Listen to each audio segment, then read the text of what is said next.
Okay, तो अब हम बात करने वाले हैं ड्यू डिलिजेंस की। ड्यू डिलिजेंस क्या कब कराया जाता है? तो मान के चलो आप किसी कंपनी में इन्वेस्ट करने वाले हो, तो आप देखोगे ना कि भाई वो कंपनी ठीक है या नहीं, जो उसने बोला है वो सही बोला है या नहीं बोला है। आप जो मर्जर करना भी चाहते हो या इन्वेस्टमेंट करना भी चाहते हो, तो वो आपके लिए प्रेफरेबल होगा भी या नहीं होगा, ठीक है। तो वही बोला है, ड्यू डिलिजेंस क्या है, एक तरीके से हम रिव्यू करते हैं इसमें परफॉर्मेंस कि भाई फिजिएबल और डिज़ायरेबल है भी या नहीं किसी को एक्वायर करना या फिर मर्ज करना, ठीक है। ऑडिट अलग है, ऑडिट में हम ओपिनियन वगैरह दे रहे होते हैं, बल्कि ड्यू डिलिजेंस में हम क्या कर रहे होते हैं, हम एग्जामिनेशन कर रहे होते हैं। हम प्रॉपर चेक करने जाएंगे कि भाई जो पोटेंशियल इन्वेस्टमेंट्स है वो सारे मटेरियल फैक्ट्स को कंफर्म कर रही है या नहीं कर रही है, हमें business opportunity, prospective business opportunity मिलेगी या नहीं मिलेगी, ठीक है। यहाँ पे हम फाइनेंशियल, नॉन फाइनेंशियल दोनों इन्फॉर्मेशन को चेक करेंगे जो भी हमारे लिए रेलिवेंट है और मटेरियल है, ठीक है। अब हम ड्यू डिलिजेंस करने ही क्यों जाते हैं, तो इधर मेजर उसके 4 रीज़न दिए हुए हैं। पहला, आपको पता चलेगा कि भाई जो बिज़नेस बोल रहा है वो वैसा ही है या नहीं है, ठीक है। देन सेकेंड, आपको पता चलेगा कि कहीं ऐसा यहाँ पे कोई डील किलर तो नहीं है। डील किलर मतलब कि ऐसी कोई पॉइंट तो नहीं है जिसके कारण आप शायद डील करना ही ना चाहो, तो वो कब पता चलेगा, जब आप चेक करोगे। तो नेक्स्ट आपको वो पता चलेगा। उसके बाद आपको इन्फॉर्मेशन मिलेगी कि भाई जो असेट्स को वैल्यू किया गया है या जो रिप्रेजेंटेशंस, वारंटीज़, नेगोशिएशन करनी है प्राइस को लेके, तो वो सब चीज़ें आप किस बेसिस पे कर पाओगे, वो इन्फॉर्मेशन के बेसिस पे कर पाओगे। तो उसके लिए आपको ड्यू डिलिजेंस करना पड़ेगा। एंड आप लास्ट में ये भी देख सकते हो कि जो ट्रांजेक्शन है वो एक्चुअली में हमारे इन्वेस्टमेंट और एक्विजिशन क्राइटेरिया को फुलफिल कर रही है या नहीं कर रही है। तो इसके लिए हम क्या करने जाएंगे, ड्यू डिलिजेंस करने जाएंगे। अब आपको ड्यू डिलिजेंस करना है तो यहाँ पे कुछ टाइप्स होते हैं। तो जैसे पहला है commercial and operational due diligence. सबसे पहले हम ये देखते हैं कि भाई हम जो इन्वेस्टमेंट करने जा रहे हैं वो फ़ायदे की है भी या नहीं है। तो उसके लिए हम देखते हैं उसको commercial, strategic and operational perspective से देखने जाएंगे और देखेंगे कि भाई ये मर्जर करने से हमें कोई सिनर्जी का बेनिफिट होगा या नहीं होगा। फिर उसके बाद आता है फाइनेंशियल ड्यू डिलिजेंस। उसमें हम क्या देखते हैं, सारे फाइनेंशियल मैटर्स देखते हैं जो हम कमर्शियल ड्यू डिलिजेंस के बाद परफॉर्म करने जाते हैं। इसके बाद आता है टैक्स ड्यू डिलिजेंस। इसमें हम एज एन अकाउंटेंट हम टैक्स का इफेक्ट देते हैं, मर्जर के कारण क्या इफेक्ट आएगा वो। इसके बाद आता है इंफॉर्मेशन सिस्टम का ड्यू डिलिजेंस। इसमें हम देखते हैं कि भाई जो राइट इन्फॉर्मेशन है वो राइट मैनेजमेंट को राइट टाइम पे राइट क्वांटिटी में प्रोवाइड की गई है या नहीं करी गई है। इसके बाद लीगल ड्यू डिलिजेंस। इसमें हम एप्लीकेबल्स लॉज एंड रेगुलेशन फुलफिल हुए हैं या नहीं हुए हैं। Environmental due diligence, environment related सारे रूल्स रेगुलेशन को देखना। एंड पर्सनल ड्यू डिलिजेंस कि भाई जो कंपनी के टारगेट एम्प्लॉय हैं वो अब हमारे एम्प्लॉय हो जाएंगे आफ्टर दी मर्जर, तो वो कॉम्पिटेंट एंड एफिशिएंट है या नहीं है। देन ये हो गए, these are the type of the due diligence, classification और area of the due diligence, जो हमें चेक करना रहता है वो सब, ठीक है। अब ड्यू डिलिजेंस करना है तो इसमें एक मेजर जो फैक्टर है वो है फाइनेंशियल ड्यू डिलिजेंस। तो फाइनेंशियल ड्यू डिलिजेंस में आप क्या क्या चीज़ों को चेक करने चाहोगे, तो सबसे पहले आप देखने चाहोगे कि भाई कंपनी का हिस्ट्री क्या है, प्रोमोटर्स का बैकग्राउंड क्या है, कंपनी कब सेटअप हुई थी, किसने सेटअप की थी, मार्केट शेयर क्या था उस तब, और क्या कितना चेंजेस आया ओवर द टाइम। उसके बाद रेगुलेटरी रिक्वायरमेंट क्या थी पास्ट में, क्या उसका कोई इंपैक्ट आने वाला है क्या फ्यूचर में बिजनेस में, तो वो सब देखोगे। फर्स्ट बिजनेस समझ लिया, उसके बाद देखोगे उनकी अकाउंटिंग पॉलिसीज़ क्या है, क्या वो कौन से अकाउंटिंग पॉलिसीज़ को फॉलो कर रहे हैं, क्या वो अप्रोप्रिएट अकाउंटिंग पॉलिसीज़ को फॉलो कर रहे हैं या नहीं कर रहे हैं। कोई रिसेंट में चेंजेस आए हैं तो वो बता दो, या फिर ऐसा तो नहीं है कि उन्होंने जान के चेंजेस नहीं करे हैं ताकि उनका इंटेंशन हो कि भाई वो अपने हमें ज़्यादा पे उसको बेच पाएँ, तो आप वो बताने जाओगे। तो दोनों चीज़ें देख ली, सबसे पहले बिजनेस समझा, अकाउंटिंग पॉलिसी समझी, फिर जाके उसके क्या करोगे, फाइनेंशियल स्टेटमेंट समझोगे। फाइनेंशियल स्टेटमेंट में हम सब कुछ देख सकते हैं, सब कुछ इन द सेंस कि भाई वो एप्लीकेबल फ्रेमवर्क के हिसाब से बने या नहीं, FRF के हिसाब से बने या नहीं, उनका मेन प्रॉफिट के बेस। हम लोग जब कंपनी की कीमत डिसाइड करते हैं तो किसके बेसिस पे डिसाइड करते हैं, तो उसका प्रॉफिट देखने जाएंगे कि भाई प्रॉफिट कर रही है नहीं, तो वो देखेंगे।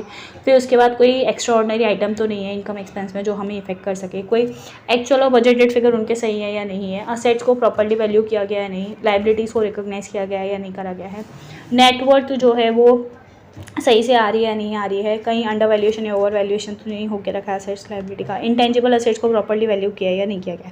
तो ये सारी चीज़ें हम क्या चेक करेंगे और कहाँ पे चेक करेंगे, फाइनेंशियल स्टेटमेंट को जब हम रिव्यू करेंगे तब, और कब, जब हम फाइनेंशियल ड्यू डिलिजेंस कर रहे होंगे तब, ठीक है। अब आप फाइनेंशियल ड्यू डिलिजेंस कर रहे हो तो आपको मेन हमारा प्राइस कैसे डिसाइड होता है कि भाई किसी को पे करना है तो कितना करना है, तो that will be based on the assets and liabilities और नेटवर्थ के ऊपर। तो नेटवर्थ कैसे आती है, असेट्स और लाइबिलिटीज़ को देख के। तो वहाँ पे ऐसे देखो, असेट्स में से लाइबिलिटीज़ माइनस करते हैं तो ऐसा हो सकता है ना कि सामने वाले ने लाइबिलिटीज़ अपनी क्या करी हो, छुपा दी हो, या आपको लाइबिलिटीज़ कम बताई हो, ठीक है। तो कुछ लाइबिलिटीज़ हो सकती हैं जो उन्होंने नहीं बताई हैं, जैसे कोई उनका शोकोज नोटिस आके रखा है, ठीक है, जो भी मैच्योर नहीं हुआ है, पर हाँ डिमांड में तो है, मतलब कंटिजेंट लाइबिलिटी की तरह नहीं दिखाया है, पर अगर नोटिस है तो शायद से कल को पेमेंट करने को आ सकता है, तो एक वो हो गया। दूसरा लेटर ऑफ कंफर्ट हो सकता है कि भाई आपने किसी को लेटर ऑफ कंफर्ट दे के रखा है, किसी बैंक को, फाइनेंशियल इंस्टीट्यूशन को। इसके बाद क्या हो सकता है कि भाई कोई वारंटी लाइबिलिटी है, प्रोडक्ट का रिटर्न वगैरह है, कोई लिक्विडेटेड डैमेजेस हैं फॉर लेट डिलीवरी, वो सबके लिटिगेशन वगैरह चल रहा है तो वो आ सकते हैं। देन इसके बाद डायरेक्ट इनडायरेक्ट टैक्सेस आ सकते हैं, सेल्स टैक्स के असेसमेंट आ सकते हैं, कस्टम ड्यूटी का कोई प्रोविजनल असेसमेंट होकर रखा हुआ है, अभी फाइनल होना बाकी है, आपने बायबैक के लिए कोई कमिटमेंट दे के रखा हुआ। तो ये सारी चीज़ें क्या हैं, ये शायद से उन लोगों ने अपने बुक्स में डिस्क्लोज ना करके रखी हो, जो कल को आपको करना पड़ेगा अगर आपका मर्जर हो गया तो जब आप ड्यू डिलिजेंस करोगे तो आप ये सारी चीज़ों को चेक करने जाओगे। ये हो गई लाइबिलिटीज़ के पॉइंट ऑफ व्यू से बात। ऐसे ही जब हम असेट्स चेक करने जाएंगे तो हम असेट्स में देखेंगे कि कहीं वो ओवर वैल्यूड तो नहीं है, ज़्यादा तो नहीं बता रहे। क्या क्या देखने जाएंगे, हम देखने जाएंगे उधर वहाँ पे उसके ट्रेड रिसीवेबल्स कि भाई कोई कितने हैं अनकलेक्टेड और अनकलेक्टेड या अनकलेक्टेबल रिसीवेबल्स, वो देखने जाएंगे। इन्वेंट्री को देखने, असेट्स में क्या क्या आता है, यही आता है ना हमारा क्या बोलते हैं, डेटर्स आते हैं, इन्वेंट्री आती है, प्लांट मशीनरी आता है, इन्वेस्टमेंट्स आते हैं, तो यही सब चीज़ें देखने जा रहा है। तो वही एक रिसीवेबल हो गया। इन्वेंट्री देखोगे कि भाई कहीं ऑब्सोलेट, स्लो मूविंग, या फिर आपने एनआरवी से ज़्यादा वैल्यू पे तो उसको वैल्यू करके नहीं रखी अपने यहाँ पे। फिर उसके बाद देखोगे प्लांट एंड मशीनरी कि भाई कहीं आप अंडर यूज़ या फिर ऑब्सोलेट प्लांट एंड मशीनरी तो यूज़ नहीं कर रहे हो, ठीक है, आपके पास इम्पेयर्ड वाली तो नहीं है, वो देखने जाओगे। फिर उसके बाद आप देखोगे कि भाई उनका ऐसा तो नहीं है कि जो उन्होंने असेट्स का वैल्यू बढ़ा के रखा है वो किस कारण से बढ़ा रखा है, due to the capitalisation of expenditure या फिर फॉरेन एक्सचेंज के फ्लक्चुएशन के कारण, तो वो सारी चीज़ें आप देखोगे। ऐसा तो नहीं है कि उन्होंने रेवेन्यू नीचे का खर्चा कैपिटलाइज करके रखा, वो चेक करने जाओगे। कोई लिटिगेटेड असेट्स हैं या फिर प्रॉपर्टी है, वो देखोगे। इसके बाद देखोगे कहीं इन्वेस्टमेंट्स जो हैं वो क्या रियलाइजेबल वैल्यू से ज़्यादा पे तो नहीं है। इसके बाद आप देखोगे कहीं इन्वेस्टमेंट पे ऐसा तो नहीं है कि हमें रेट ऑफ इनकम कम मिलेगा, तो that will be loss for us, तो आप वो देखने जाओगे। ऐसा हो सकता है कि कोई डिफर्ड रेवेन्यू एक्सपेंडिचर के नीचे के खर्चे को उन्होंने एज अ असेट दिखा के रखा है और उससे असेट को बढ़ा दिया है, तो दे आर सम चांसेस जिससे क्या कर सकते हैं वो लोग असेट्स को इंक्रीज़ कर सकते हैं। तो जब आप चेक करोगे तो आप चेक करोगे असेट्स भी कि कोई ओवर वैल्यूड तो नहीं है। और सेम जब आप लाइबिलिटीज़ को देखोगे तो आप कोई हिडन लाइबिलिटी देखने जाओगे कि भाई कोई ऐसी लाइबिलिटी तो नहीं जो उन्होंने नहीं दिखाई हो, ठीक है।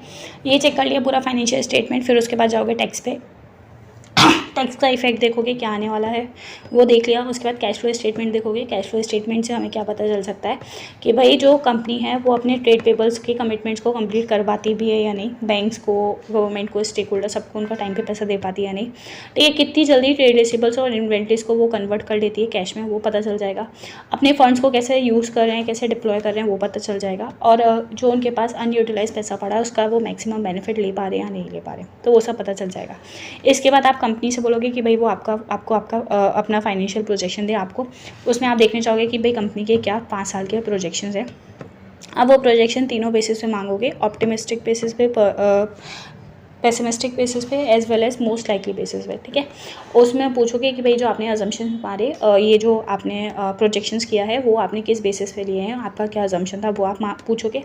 एंड देन उसके बाद आप देखोगे कि भाई क्या जो ये प्रोजेक्शंस है वो अचीवेबल है भी या नहीं, कि ऐसा तो नहीं है अग्रेसिव नेचर बना दिया ऐसा तो नहीं, तो वो सब चीज़ देखने जाओगे, ठीक है। जब कोई भी कंपनी को लिया जाता है तो उसके एक एम्प्लॉयज़ भी बहुत एक इंपॉर्टेंट रोल प्ले करते हैं, तो आप मैनेजमेंट और एम्प्लॉय को भी देखने जाओगे। क्या देखोगे कि भाई एम्प्लॉय है ना, तो एम्प्लॉय के लिए उनका PF, ESIC, gratuity, leave encashment, ये सब प्रॉपर्ली पे वगैरह की होनी चाहिए। उनकी सैलरीज़ वगैरह का पूरा डिस्कशन होना चाहिए, वो रीज़नेबल होना चाहिए। सारे एम्प्लॉयज़ जो भी एलिजिबल हैं उनका PF, ESIC ये सब चीज़ कवर होना चाहिए, ठीक है। जो भी की मैनेजरियल पर्सन है उनके पैकेजेस पहले से डिसाइड होने चाहिए, और अगर फ्यूचर में रिवाइज़ करने हैं तो वो भी आप कंसिडर करने चाहोगे। एज वेल एज आप ये देखोगे कि कहीं हमारे मर्जर के कारण ऐसा तो नहीं हो रहा कि कोई एम्प्लॉय छोड़ के जा रहा है, की एम्प्लॉय, तो आप वो देखने जाओगे। डन।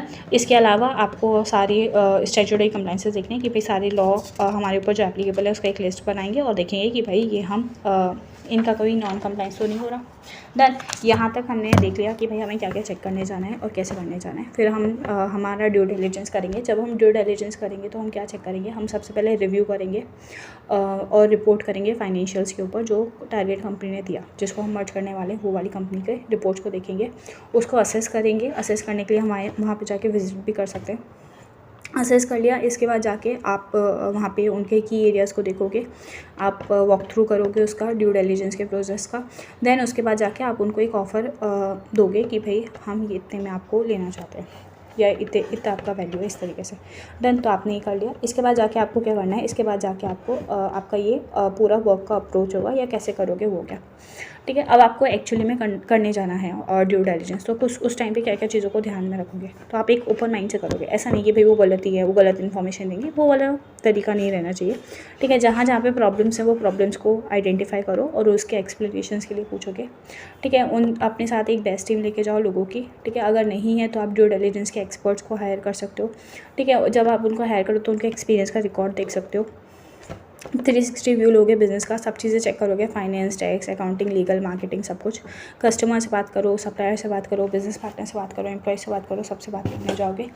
इसके बाद साथ के साथ आप एक रिस्क मैनेजमेंट अप्रोच फॉलो करोगे कि भाई देखोगे कि भाई यहाँ पे कितना रिस्क है, वो सब चीज़ें। इसके बाद आप जब उनको चेक करोगे तब आपका जो बिहेवियर होगा वो ऐसा लाइक जो टीम ऑफ पीपल होगी वो बहुत ऐसा कंपनी के सामने वाले लोगों को बहुत परेशान नहीं करना है, बॉगिंग नहीं करना है कि भाई उन पे क्वेश्चन पूछते जाओ, तो वो वाला आपका तरीका नहीं होना चाहिए। इसके बाद एक रिपोर्ट बना के दोगे कि भाई हमने इसमें इतने कंप्लाइंसेस नेचर के रिस्क देखे और इतने हमने सब्सटेंटिव नेचर के रिस्क देखे, ठीक है। तो जो रिपोर्ट देनी है वो रिपोर्ट में क्या क्या लिखोगे, तो सबसे पहले एक समरी दोगे कि भाई हमने जो ड्यू डिलिजेंस किया उसमें हमारा ये समरी था।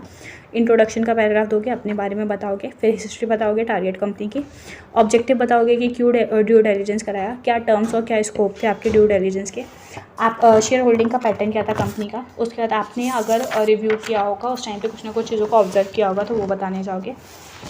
मैनेजमेंट का स्ट्रक्चर देखोगे और क्या क्या देख सकते हैं, लाइबिलिटीज़ देख सकते हैं, असेट देख सकते हैं, उसके बाद उनका प्रॉफिट एंड लॉस देख सकते हैं, operating result that is taxation, और अगर कोई अदर स्टैट्यूटरी लाइबिलिटी आई होगी तो वो देखा होगा, कोई लीगल प्रोसीडिंग होगा तो वो देखा होगा, नेटवर्थ देखा होगा, कोई फाइनेंशियल ऑब्लिगेशन मिला होगा तो वो देखा होगा, स्वेट एनालिसिस किया होगा, strength, weakness, opportunity and thread वाला, फ्यूचर्स प्रोजेक्शंस देखे होंगे, कुछ कोई असेट को उन्होंने लीन और मॉर्गेज करा होगा तो वो देखा होगा।